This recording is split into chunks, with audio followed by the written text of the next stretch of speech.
Hi, I'm Chino. Welcome to CHINO I AM powered by Obvious Table. Here we have connecting conversations with inspiring people who have great testimonies. Today, I have the great pleasure of connecting with my friend and accountability partner, Billy Maloy. He is an individual, he's authentic, and he's also a creator. Hey friend. Hey. Thank you for coming by today and just really having this conversation with me. My pleasure. One thing that I really admire and enjoy about you is, you've been such a accountability partner for me. My last situation, we'll call it situation. I remember you called me to dinner and we sat down and you had a conversation with me. And in that conversation, you really wanted to know, well, what's going on and how can I help? Yes. And you don't understand how much that touched me, because we've been friends for God knows how long. You shot me before. Yeah, like 10 years, something. Absolutely. And it's so amazing to have these kind of people in your life and you can count on. I've called you before when I was going through, a hard, rough time. Yeah. You were just there for me in a rough time. I was. And I'm so glad I could have been there and done that for you. So I want to know. Yes. Who is Billy? Okay, Barbara Walters. Who is Billy? First off, I don't like talking about myself in the third person. I think that's a narcissist thing to do. I am an individual. I am creative. I am a friend. I am loyal. I am spiritual. I am sexual. I am a fully formed human. Absolutely. And I know who I am. Yeah. Did it take you a long time to really figure out in life who you were or who you wanted to be? Yeah. I've been clean and sober 33 years, and I'd say it took a good 15, 20 to really get my feet on the ground, because I was 22 when I got clean. So It was really about growing up. Right. You know what I mean? But my whole adulthood has been clean and sober. So it's like learning life lessons, and if I repeat them, I'm fully aware of what I just did. Exactly. You know what I mean? Exactly. So tell me this, what was the thing that made you pick up that first substance? Feeling less than. I always felt that people knew more, they were cooler, I felt like I didn't fit in. That's basically it. And I was terrified, and I was meek, mild, and insecure. And I was terrified of what people thought of me. Wow. It was all self-centered fear. If you really want to get it in one sentence, self-centered fear. Okay. And when you picked up, how long did you kind of use for? What was your stint with your substances? The first time I used, at parents' parties and stuff, there'd be, I would drink something. My parents' drinking age was 18 in New York, so I was drinking at like 15. I had no business doing what I was doing at that time. Right. You know what I mean? Even though I think we were a little more street smart because we weren't so focused on like GPAs and all this stuff, it was still, it was around a lot. Right. I knew to put down a drink at a party. If I put it down a drink at a party at 15, I knew to leave it there. Right. Because somebody might put something in it. We didn't even call it roofies. They were just like, they're trying to get you. Right. Exactly. So I remember, I always had stuff in my life, and my parents drank a lot, and there was always parties at the house, and there was always alcohol and stuff around. But when I first used, the first substance I used, I was at a friend's house, and we used till it was gone. Everyone else was laid out in the room, and I literally was like, can we call somebody for more? Right. From the very beginning, I wanted more. Because I was like bullied, and I didn't have a good home life. I didn't get along with my family. Right. I was being bullied in school really badly. So drugs for me were, survival at that point. It would have been homicide or suicide. So I started getting high, and it was like the heavens opened up. All of a sudden, I didn't care what people thought anymore. It was like a relief valve. Right. You know, it took over pretty quick. So from the first time, I was like, I used till the stuff was gone. Right. I OD'd when I was 17. I had a heart attack. I got in, I went to a gay bar when I was 17. And I went home with the bartender because I didn't want to go home anymore.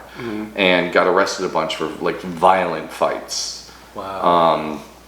It was a mess. I was a mess. Wow. And my waist was like 27. I thought I looked good. You know what I mean? I look back now, I was like, I was young and skinny, but I just looked like, I looked like I was getting high. Yeah, right. I know that too well because I did the same thing. You know what? I hear this thing, and you know, I talked to a couple of people about this, about the trail of trauma. I kind of talk about identifying where your trail of trauma began. Have you had those? I'm sure you've had those conversations, or have those thoughts, or talk to somebody about, you know, where your trail of trauma began. Trail of trauma. See, that's. I guess one of my first memories is like, I was adopted, right? And I think that's part of it. I remember sitting with my sister and I was like crying to her that I don't fit here. I don't belong here. I was like 4. Like that's one of my first memories, is saying like, I don't belong here. And something in my, I mean, I was adopted when I was like 8 months old, so I don't know, but that's what I remember. So trail of trauma. And then my mom was physically, emotionally abusive. She was like, if you've seen Mommy Dearest, you've seen my childhood, you know. She was really, you know, Really abusive. rough. Right. And physically abusive. Like, she had a drawer full of belts she would chase me around with. She would grab me by the hair and spin me around till clumps were coming out. So right now, even today, if you pull my hair, I Triggers. might overreact. Right. But it was like, so trail of trauma, it was kind of ongoing. I just knew she didn't like me. You know what I mean? So that's where I would say it started. So I want to kind of touch more on the abuse, if you will. You know, while you were going through the abuse, what was your escape? How did you get through? When I was really little, it was books. Like The Lion, the Witch, and the Wardrobe. I remember reading that fucking book, and I was like jumping in closets. I came out later, but I was jumping in closets because I was like, let me get the fuck out of here. Let me get away. First grade, I went home on my friend's bus. I ran away. I just took the bus to her house because I didn't want to go home. So my friends became my family and my escape. My friends Carrie and Jennifer, I was friends with them in kindergarten. I just had lunch with them a few weeks ago. Oh, wow. In upstate New York. So they're still in my life. So I was lucky that I had friends, but for me, it was my imagination. My whole family I'm always been a night owl because my whole family would go to sleep and I would stay up at like midnight till 3 in the morning at like 8 years old and play with toys in the basement by myself. Oh, wow. Because I didn't want to be around them. Awesome. So I always had an escape through my creativity. Yeah. So, you know, I hear about your childhood, and then we touched on a little bit about your using. Did you ever go to treatment? How did you segue or know that you have a problem and kind of fixed it? Or not fix, because we can't fix ourselves, but realize that you needed help. See, okay, so I was using, right? And like I said, I went home with that bartender. So I started using from the first time I used till we couldn't use anymore. Right. Like, so that was from day one. I didn't think that was a problem. When I had the heart attack when I was 17, I didn't think that was a problem. I thought it was the mix I had done that evening. So don't do that again. Right. You know, but play with it. Not the fact that a 17-year-old did enough drugs to have a heart attack was enough. But right. So I thought I had family issues that I was living out and I didn't know how to get past them. I never thought of drugs or alcohol as a problem. So I was homeless, so I was crashing at like 4 to 5 different places. I'm a hairstylist, and I was already doing hair. So I was working and I was crashing at all these people's houses, and it was the 80s. So popped collars were the thing. So I would take my shirts and spray them with hairspray and iron them to get rid of body odor. So I didn't have to wash them, so the collar would stay up. Oh, wow. Right? So it worked. I mean, it was kind of practical and psychotic at the same time. And, it was pragmatic, like, oh, well, this will get rid of the odor. And so I was like crashing in all these places, and I was sleeping with the dealer to get what I wanted. But at home, my brother was really violent.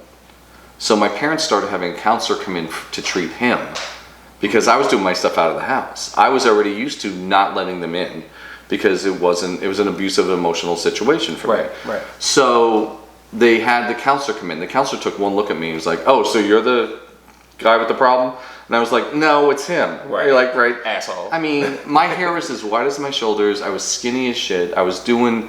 Every time a doctor looks up my nose to this day, they're like, did you ever do cocaine? I'm like, yes, I did. I enjoyed the 80s. So he saw me and talked me into going to rehab. Right. So that's how I ended up in rehab, is because he talked me, but it was to set an example for my brother. It wasn't about me. That I thought. He was trying to help me, the counselor. But I was like, sure, I'll go. They painted this really pretty picture of like a month away with feeding ducks and shit, and then I'm not kidding, it was in Rhode Island. But then I went, and I remember the first day they were like, so about not getting high. I was like, oh, this is about not doing drugs? Right. Like, hold on, like I thought you were just gonna help me straighten out my life. Like, what does that have to do with this? Right. And that's how the seed got planted, was in that institution. Got it. So you're in the institution, and you just realize, oh shoot, I'm here for a problem. Then what? What did you do? What was your process? Okay, so this is part of my story. I was sleeping with the dealer, right? Uh-huh. So we were giving each other crabs back and forth for about 3 to 6 months. I kept them. I just kept getting high so I could ignore it. Right. Because I was disgusting. And I wasn't disgusting. I was using. Right. I was high, and I didn't know how to ask for help. So I went to rehab with crabs. And I didn't tell anybody there I had them. So I was distracted. So it was like I wanted to buy into what they were saying after a minute, because I was like, well, they're telling me not to put a harmful substance into my body. Right. How is that negative? Right. It's like, that kind of makes sense. I get what they're saying. And then, but I was distracted. So I came home from rehab, and I went to a meeting, and there was some male nurse there that I went home with, and he helped me get rid of the crabs. Oh, wow. And then I started going to meetings, but I didn't stay clean. I ended up using again. Okay, so that was my next question. So after rehab, you came out, you met the nurse, so then what? Alan from Arizona. That's all I remember. And he had really bad hair, but I was like, I had a mission. I got to get rid of those crabs. Right. And he has bad hair. Well, actually, maybe now. My memories of it were bad hair, but I don't know. Maybe he has good hair now. He might have had good hair then. It was the 80s. It was 87. Right. I don't know. Yeah. My memories of it weren't fond, though. And one thing that I love about our conversations that we had, I remember one story that you shared with me. You've been to Studio 54. It's funny because it sounds like it's the glamorizing of it, right? Right. The glamorization of my addiction. Yes, I went to Studio 54. Yes, I got kicked out of Studio 54. Tell me that story. I was 17 and I was dating that bartender, the violent one. And we went to New York for this 4th of July thing. And we were on a 3-level boat, right? And every level had a different DJ. It was like Frankie Knuckles and 2 other people. It was that was fabulous. Then we went to and we had so much coke but we were like, so we're so high and we're a little like paranoid, and so we went to Studio 54 and we were with this guy Jim, who was an older he was a hairstylist that I was working for while I was in hair school. Right. And Jim had the cab driver pull up to the door, like literally pull up on the sidewalk. Right. And he got out, like did that to the security guard, kissed him, and we walked right in. Oh my Like gosh. We just got in. And I remember there were some famous people there, like Ali Sheedy. I remember that person was there. And then there was a tall guy. I think Julie Roberts' older brother, Eric Roberts, was there. Oh, wow. So I remember like there was famous people there. But I also remember being, how much is a beer? Like $3. What the hell? Right. And, I thought, oh my God. Right? So we went to the bathroom and we put ourselves, me and my boyfriend at the time, and we were doing lines in the stall. So we kept doing coke. I don't know how long we were in there. Obviously long enough, they had to take the door off the stall to get us out. Because we started to get scared on top of it. Because we're in there so long doing our, focus, doing our lines. And then they were like, damn it, you could have done it on the counter, you dumbasses. Right, and they kicked us out. Wow. So my Studio 54 starts off like a movie, Right. and ends up in the fucking gutter. Wow. So, you know, I always like to ask my friends this, and, you know, we've had this conversation before too. What are some topics, areas, or discussions that need to be had that we aren't having in our community? In the gay community? Yeah. I mean, self-acceptance, like identifying emotions. I mean, a lot of people in our community, especially some of the younger kids, if they're put out, they're on the street and they don't know how to identify anything. They don't know how to take care of themselves. Right. You know what I mean? Let alone define like indifferent or hurt or, you know, none of us, it's like taking care of each other. Right. That's an interesting question because I'm thinking, I think what I miss from the 80s is the unity we had then. Because, you know, we only had a few places to go. Right. So it was black and white and men and women and trans and like in drag and everything was in one place. Right. You know what I mean? Now it's a lot more divided. Right. That I don't like. Right.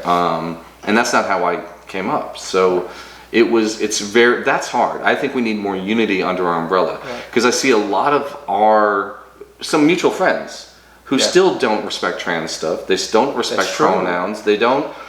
They're not sensitive to that. And I don't understand why it's so hard to be polite. Exactly. Like, you don't have to understand it to be respectful. Right. You know what I mean? So it's just such a narcissistic, egocentric way of seeing the world. Like, oh, if it doesn't have me. You know, that I see a lot. I wish we were more a community, and we used to be, because we were fighting against something together. Exactly. Pride was a riot, and Pride was angry, and it was sexual. Because it's like, you know, F you can't tell us who we are. You can't tell us not to wear clothes, not wear clothes, wear leather, don't wear leather, don't be pierced. You can't tell us who to be. Right. We're going to be ourselves, and we're going to do it, you know, we're here, we're queer, get used to it. Like, it was really in your face. It was really punk rock. Right. I miss that. Because now it's like, Bank of America, here's our float, you know what I mean? Right. Very commercial. But if Bank of America wants to sponsor me, feel free to call. Give them a call. Right. But I mean, you know, I miss that. So I think we need more true unity. So how do you do that? How do we, in your eyes, create more of a unity in our community? You see me live it. I don't do it. A friend of mine, a young friend of mine, she's a young black girl, she called me and she's like, how do I promote? I said, just post pictures. Just live your life, but do it out loud. So what do I post every day? Pictures of my trans friends, pictures of all the people of color. I do anti-racism stuff all the time. I live out loud and proud. I was meek, mild, insecure, which led me to do drugs that almost killed me. Right. I'm not going to do that again. Right. I'm going to be Billy unapologetically wherever I go. And you should. And sometimes I'm more Billy, sometimes I'm less Billy, but I'm always Billy. Yes. And I'm going to do it to the wall. You know what I mean? But I also, that's what I'm going to tell you to do. You know, make sure, you know, your life is as diverse as it really is. You know, but show that. Because I have a lot of clientele that are, you know, white women in their 50s who have never been exposed, but now because they know I'm friends with trans people that are well-known performers or whatever, that they're okay with that. Right. You know what I mean? It's just a lack of exposure for a lot of these people. Right. So it's almost like you're help kind of bridging the gap with just you living your life unapologetically. Yeah, but I try to do it, I mean, but it's intentional. Right. I know what I'm doing when I post stuff, you know? Some of it's just my friends, you know what I mean? But it is with an intent, which I think we're missing in our community. You know what I mean? I really support you. You know what I mean? We had that dinner for like, what are you doing differently now? What are you going to do different? You know, so you don't end up where you were. You know, I support my friends, and I'm like, because of how my family was, you know, I'm like kind of obsessively loyal to my friends. Yes, because they're so good and bad. Yeah, but I'm there. And you know you can rely on me. Yes. Yeah, and I've had personal experiences where you were there and you've shown me, you know, what friendship is about, and I appreciate that. Let's talk about the now. Who is Billy now? What is Billy doing now? Like my professional life and everything? Yeah. Whatever you want to. Right now, I'm on a really great path of being myself, right? Okay. So I feel like I've done a lot of groundwork and it's paying off, but it's in a subtle way. Like I have my own hair studio. I'm a hairstylist, photographer, creative director. These are the things in my life, right? Right. So I do hair and I have my own studio and it's doing well, right? And I do my photography and that's done well, and it's, you know, getting attention that I never know who's watching. Right. So it's, again, just living my life out loud. It's starting to come back. And you know, I think, and I'm a true believer in karma and what you put out there. If you do it without, but I'm not putting it out there to get anything back. Right. Even living out loud, I'm not doing it to get anything back. I'm trying to be the example I always wanted in my life. Oh wow, that's a great example. You know what I mean? Like I want somebody who's diverse with a lot of friends in different communities and not judging and, you know, all that stuff. Right. So I'm trying to be that person. Right. Now, you touched on your photography, right? How would you explain your photography? Or do you have a certain kind of thing that you shoot? Is it models? Is it nature? What kind of photography? It's more models, and it's people and personalities, and but I like contrast. So I just did the whole fantasy series I did, which was androgynous and all this. What people didn't know, I didn't tell anybody this. This is the first time I've ever said this out loud in public, on camera, anything like that. It was, every picture was a Stevie Nicks song. Oh wow, that is great inspiration. Right, but nobody knew that. Right. You know what I mean? But I wanted to see how other people interpret it. Some people got it right on the money, which was amazing. But I would say contrast is like my favorite thing. It's like Mapplethorpe, but elevated. Not elevated. It's the Billy version. So, what's one misconception of Billy that you find that people have?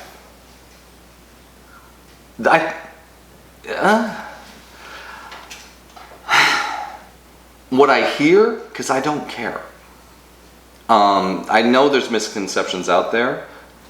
They're not paying my bills. I don't care, you know. But I hear some people think I'm unapproachable, which I don't understand to save my life. I see that. Well, right. Yeah. I mean, but if I'm at like an event, I can be stone-faced. Right. Because sometimes there's a lot of alcohol or drugs around, and I'm just like watching the room. Like I'm still scanning the whole room. Like, is this a safe place? Do I really want to be here? Am I comfortable? And a lot of times it's no. I'm just showing up to show up and do what I got to do and get out. Right. Right.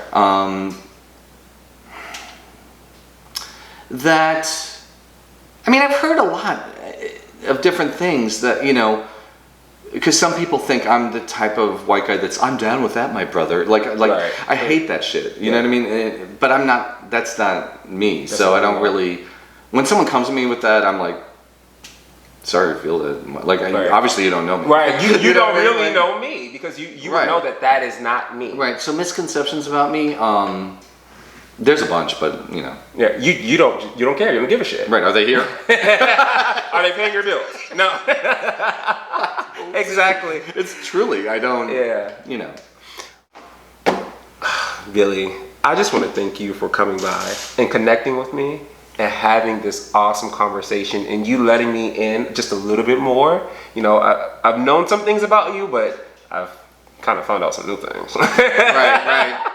Find out more. I mean, you're right, exactly. Because you're an open book, and that's one thing that I do love about you. You're such an open book, and you're such a free person, and you live out loud. And you know, a lot of us can just look at just how you live and who you are, and maybe model ourselves after that if they are struggling with their identity or not knowing who they are or where to go or what role model to look up to in our queer community. So I do want to thank you for that. Thank you for having me. This was really wonderful, and I'm really proud of you. Thank you, Billy. Proud for you. I'm not your parent. For anybody that maybe want some services because you're a hairstylist, or want a picture, or want to see your work, how can people find you? People can find me at Billy Maloy Photography or on Instagram, or Billy's Hair Studio 1 on Instagram as well. I don't do a lot of advertising, so you know, I let my work speak for itself. That is so awesome. Okay, So we're gonna do something really interesting right now. It's called I've heard that sentence before. I know you have. It's called rapid fire. So I'm gonna ask you a series of questions. Tell me the first thing that comes to mind. If there's something that you wanna, expand upon a little bit, we can do that. All right. I'm ready. Are you ready? Yeah. Sure. I mean, All right. Here what's we the go. worst, right? Madonna or Janet? Janet. Okay. City vacation or beach vacation? Beach. Would you prefer to be rich or wealthy? Wealthy. Why? Generational. Why? Pass it down to younger generations and trans shelters. Awesome. Are you living or existing? Living. Why? Look at my shoes. I am living. Okay. I live in my life. I love it. Broadway, I take care of myself. Awesome. Last one. Little Kim or Nicki Minaj? No, because we wouldn't have Nicki without Little Kim. So I'm not answering that. So you say both. So Little Kim and Nicki. Yeah, I'd listen to Nicki more though. So it's a Nicki then. No. No. We would not have Nicki if there wasn't a Little Kim. I get that, but it's Little Kim or Nicki? If you had how many licks versus motherfucking monster? I'm not gonna do that. No. So I hear Little Kim. You can hear anything you want. That was awesome. That was great.